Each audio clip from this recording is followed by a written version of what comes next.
Apa kabar Bapak Ibu, Ayah Bunda, Opa Oma, dan teman-teman semua? Kita bertemu kembali bersama dengan saya Pendeta Riani Suharja dalam acara Bungkus Aja, belajar untuk ngikut Kristus aja. Hari ini kita akan berbincang-bincang tentang parenting. Maka podcast Bungkus Aja kali ini adalah edisi parenting yang saya akan undang. Host kita kali ini adalah Kak Rani. Balik lagi ke pojok parenting ya Kak. Jadi ya kita mengambil nih podcastnya Kak Rani, kita ngomongin tentang parenting gitu ya. Nah, papa mama jadi orang tua itu nggak mudah, susah bahkan ya, dibilang nggak ada sekolahnya gitu. Tapi kita tuh selalu pengen belajar untuk membuat anak itu merasa disayang, dihargai, dan diterima gitu ya. Nah, bulan lalu kita udah belajar nih tentang bagaimana pendidikan masa lalu gitu, kalau kita bisa bilang pasca kolonial. Nah, kita tuh pengen tahu untuk kita gimana caranya terus belajar untuk memerangi itu, supaya kita bisa melawan pendidikan yang akhirnya kita menekan anak, menyerang anak gitu ya. Kemudian jadinya anak jadi nggak banyak lah, jadi bullying terjadi gitu-gitu ya Kak. Nah, kali ini kita mau ngomongin tentang konsep diri gitu. Kali ini kita mau undang, kita ada beberapa anggota keluarga, satu keluarga besar nih, dengan ada siapa, bisa perkenalkan? Ada saya Budi. Ya. Saya Ruth. Kemudian ada anaknya. Di belakang ada Michael. Halo, Michael. Halo. Umur berapa Michael? Umur 9. Umur 9 tahun. Dan Gabriel. Gabriel, umur berapa Gabriel? 7. Umur 9 dan umur 7 tahun. Ini anak dari pasangan Kak Budi dan Kak Ruth gitu ya. Nah, aku mau tanya dulu nih, langsung aja nih ya, mau nanya nih. Kalau Bang Budi dan Kak Ruth itu kenal nggak sama sisi positifnya anak gitu? Ada nggak hal-hal kelebihan anak yang kalian tahu banget gitu? Oh, ini Gabriel, ini Michael gitu.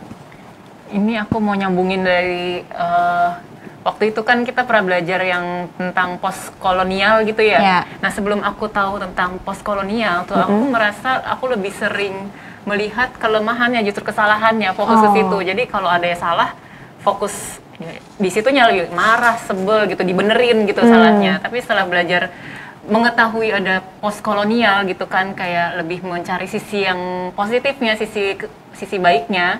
Ya di situ kita belajar sih, lebih kayak mencari bagian-bagian mana sih mereka bisa bagus di situ gitu. Apa Jadi aja? bukan cari kekurangannya lagi ya, cari kelebihannya. Apa aja tuh kelebihan Michael dan Gabriel? Ya, untuk Michael, karena dia memang anak pertama, juga dia memiliki sepupu-sepupu yang lebih kecil. Kami sih melihat dia pemimpin ya, dia memiliki jiwa pemimpin yang baik. Terus dari skill dia juga suaranya juga bisa bagus lah, bisa nyanyi. Kemudian Gabriel, kalian perhatikan dia tekun dia untuk mengerjakan sesuatu, menggambar atau menyusun balok atau melakukan yang lain lah. Dan sisi lain dia juga lebih sporty sih, dia atletik. Oh gitu ya. Nah Kak, penting nggak sih Kak untuk kita tuh tahu tentang kelebihan-kelebihan anak? Gunanya apa Kak? Oke. Jadi kan teori yang kita pakai adalah self concept ya. Bapak Ibu, Ayah Bunda, self concept itu adalah bagaimana kita memiliki gambaran diri yang positif. Jadi itu singkatnya aja lah ya. Gambaran diri yang positif itu berguna agar anak-anak bisa merasa berharga, merasa diterima, merasa dicinta, sehingga ketika mereka punya gambaran diri yang positif, mereka bisa macam-macam nih. Mereka bisa berinteraksi dengan orang lain, gitu ya, dengan baik. Jadi mereka nggak mengalahkan orang lain, nggak menekan orang lain. Mereka juga bisa punya self esteem, jadi percaya diri. Wow, aku penting berharga. tuh ya? Ya penting. Aku berharga, aku istimewa. Aku dicinta.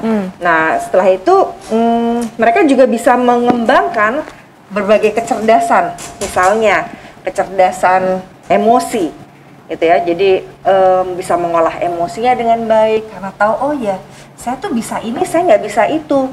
Maka kalau saya gagal, ya nggak apa-apa, saya harus belajar dari situ. Itu emosi. Kecerdasan sosial, mereka bisa berinteraksi dengan teman-temannya tanpa merendahkan orang lain, tetapi justru melihat perbedaan dan kelebihan orang lain sebagai sesuatu yang berharga. Ya.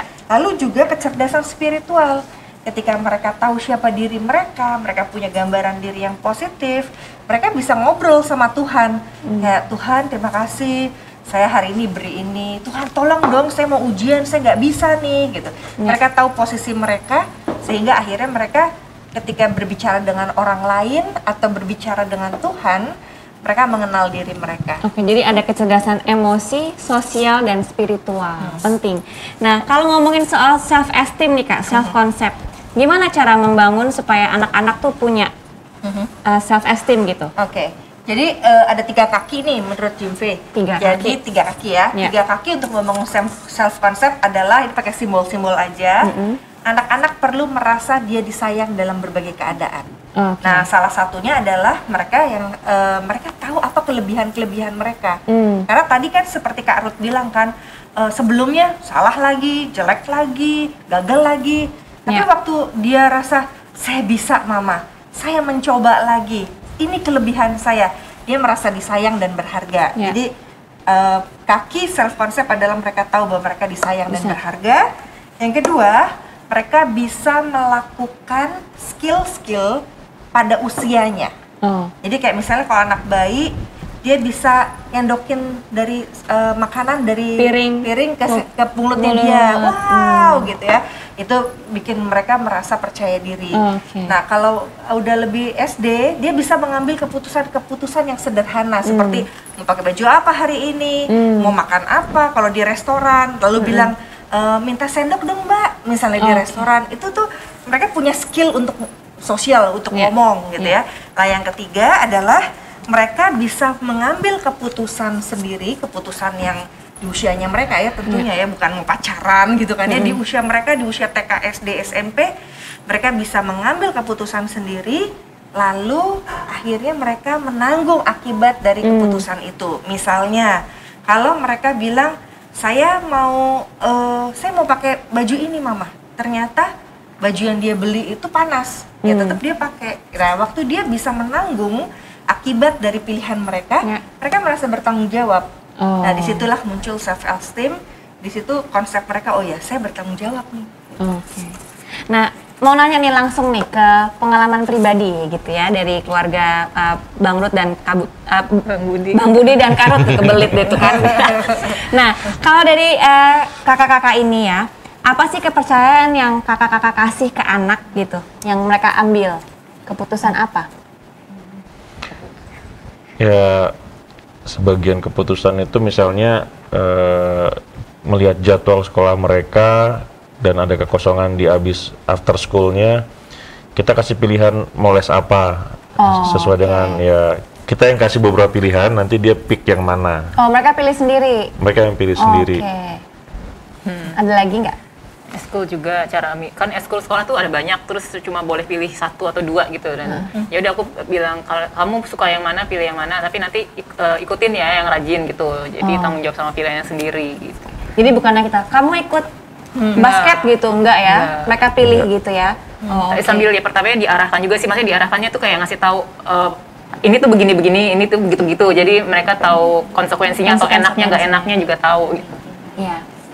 Nah, ada nggak hal-hal yang mereka tuh waktu mereka ngambil keputusan, terus ada nggak yang tanggung jawab yang bisa mereka ambil? Waktu mereka ambil keputusan, itu ada nggak kayak mereka menanggung konsekuensinya gitu? Apa tuh? Yang beli hamster ya? Beli hamster. Oh iya. Mereka memutuskan untuk punya hamster gitu ya? Minta hamster, terus ya dikasih tahu kalau minta hamster berarti kan mesti dirawat, dibersihin, dikasih makan. Iya. Mereka bilang bisa gitu. Ya sampai sekarang sih masih lancar ya, syukurnya. Lancar. Masih hidup ya tuh hamsternya ya? Ya, Oke. Nah, kalau ada nggak, tadi kan ngomongin soal keputusan mereka ambil dan menanggung akibatnya gitu ya. Kalau dari, pasti mereka pernah melakukan kesalahan, namanya juga anak-anak ya. Waktu mereka melakukan kesalahan, ada nggak yang pengalaman nih mereka tapi nggak dimarahin gitu, tetap disayang? Pernah sih, jadi waktu itu kita lagi makan di suatu tempat, dan nggak sengaja dia mecahin piring atau gelas lupa gitu. Oke. Cuman biasanya dia udah siap-siap dimarahin nih gitu kan, tapi daripada dimarahin kita nunjukin kamu nggak apa-apa gitu kan. Kita tanya, malah jadi bukan fokusnya kepada kesalahan dia, pecahnya dia itu sudah pecah, tapi misalnya jangan bergerak dulu, hati-hati gitu kan, takutnya ntar salah langkah atau ada lukanya nggak gitu. Oke. Dan kita kasih tahu lebih hati-hati lagi ke depannya.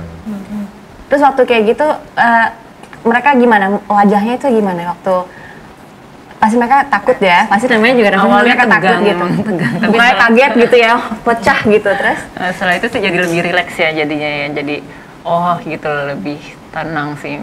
kelihatan dari wajahnya kayak mau papa mama ngelihat akunya nggak apa-apa atau enggak gitu ya kayak. Iya, karena sebelumnya mungkin pernah dimarahin itu kalau dia melakukan kesalahan. Sebelumnya pernah Ya. Terus ada perubahan jadinya. Ini sebuah perubahan nih ya, perubahan paradigma dari orang tua juga nih ya Karani. Iya, jadi waktu mereka biasa dimarahin terus kaget gitu, begitu di kejadian kok nggak jadi dimarahin gitu ya, berubah gitu. Okay. Aku sampai merinding. Iya karena kejadian jatuhin air tuh anak-anak kan nggak cuma 1-2 kali ya.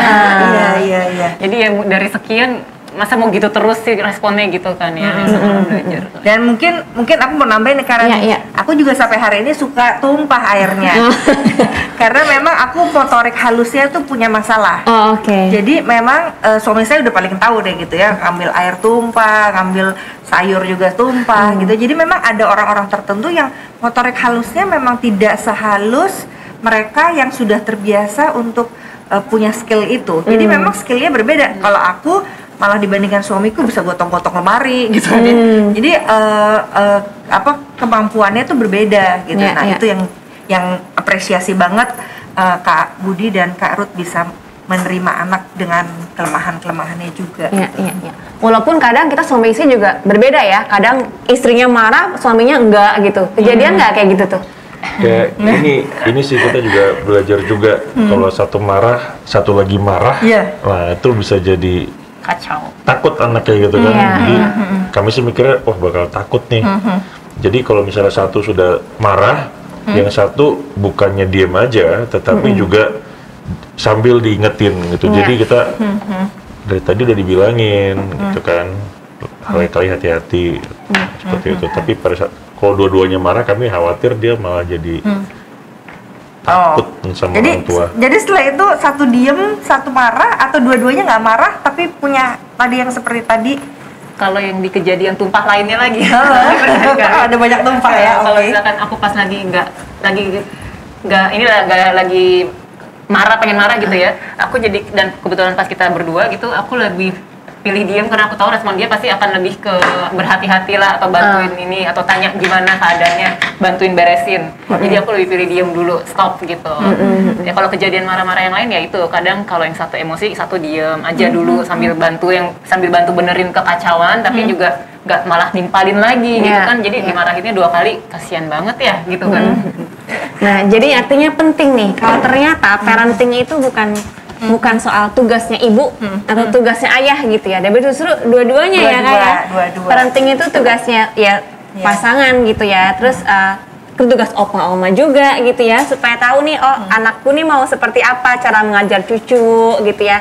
Pas istriku mau seperti apa gitu. Nah, itu perlu diselarasakan lagi gitu ya. Oke. Sekarang tadi siapa yang ngejatuhin barang nih? Tante mau tanya mau interview. Boleh? Boleh. Oke. Ini sekarang namanya Michael, yang itu Gabriel. Tante mau tanya, Michael sama Gabriel tahu nggak sih kelebihannya Michael apa, kelebihannya Gabriel apa? Kalau kelebihan aku banyak makan. Banyak makan. Bagus dalam menggambar. Banyak makan dan bagus dalam menggambar. Apalagi? Ada lagi? Bisa main catur sama bisa main piano. Wow, bisa main catur dan bisa main piano. Ditunjukin dong ininya Mike, tunjukin. Tadi udah tulis ya? Oke, waduh tadi ya bisa main catur, banyak makan, bagus gambar. Oke, ini kalau dari Michael. Kalau Gabriel coba di mana tulisannya? Nah, waduh banyak nih kalau Gabriel nih Kak. Mau bacain papanya atau saya? Aku. Ini aja. Gabriel suka main sepeda. Ya, walaupun takut-takut tapi suka main sepeda ya, bisa main sepeda. Terus suka makan bubur ayam. Siapa? Gabriel. Aku juga pernah memecahkan gelas. Oh berarti kelebihannya nih jujur nih kak. Jujur. Terus abis itu bisa cuci piring sendiri. Iya. Bisa cuci piring sendiri. Wow. Terus bisa menyiapkan buku sekolah. Iya. Jadi kalau bahasa Jawa ngomongnya toto buku gitu ya. Bisa toto buku sebelum masuk ke sekolah, mau belajar apa siapin dulu dari sebelumnya gitu ya Gabriel ya. Oke. Nah, Tante mau tanya lagi. Ada nggak keputusan yang diambil, misalnya kira-kira aku mau apa, tahu apa yang dimau gitu ya, tapi bikin kalian tuh bangga sendiri gitu. Aku pernah ikut paduan suara.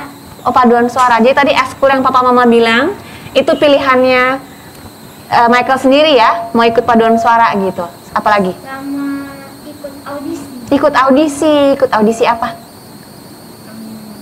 Dari daring. Oh, ikut audisi di sekolah? Iya. Oh, itu keputusan Michael sendiri. Bukan di sekolah. Di mana? Di YouTube juga. Oh, wow. Oke, coba kalau Gabriel nih. Kalau misalnya Gabriel ada nggak keputusan yang Gabriel ambil sendiri? Karena kalau lagi makan di restoran, siapa yang pilih makan? Papa, mama, atau abang, atau Gabriel sendiri? Gabriel pilih makan sendiri. Makan apa? Bubur ayam ya? Banyak ayam.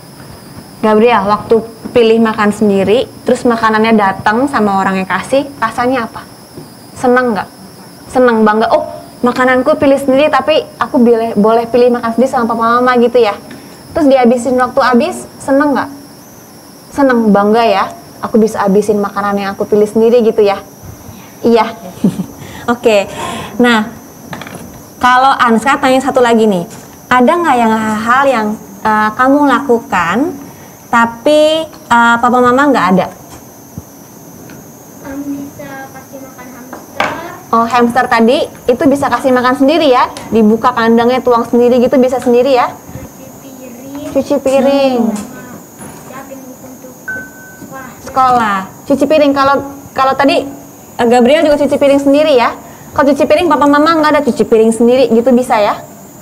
Cuci piring sendiri atau cuci piring satu rumah? Cuci piring sendiri ya? Kadang-kadang satu rumah. Wow, nanti anak tante diajarin ya. Nah, ada nggak hal-hal juga yang ngelakuin kesalahan tapi takut sama papa mama? Papa mama pernah marah nggak waktu melakukan kesalahan? Pernah. Tapi ada juga nggak yang waktu ngelakuin kesalahan tapi loh kok papa mama nggak marah ya gitu? Ada nggak?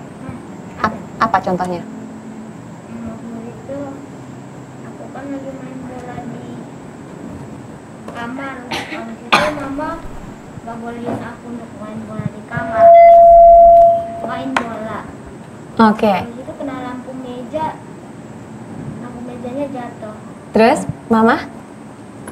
Mama nggak marah? Aku tangkap. Oke. Mama nggak marah. Mama nggak marah. Jadi waktu main di rumah, mama udah bilang jangan main bola di kamar gitu ya. Tapi ternyata tetap main bola terus kena lampu. Jatuh lampunya. Jatuh lampunya, mamanya nggak marah. Yang mama lakukan apa? Mama ngapain waktu nggak marah? Diam aja. Oh, diam aja. Oh gitu ya. Nah, Kak, kalau Gabriel ada nggak? Lupa, Acang nggak tahu. Pernah lupa ya? Nanti kalau inget bisikin tante ya.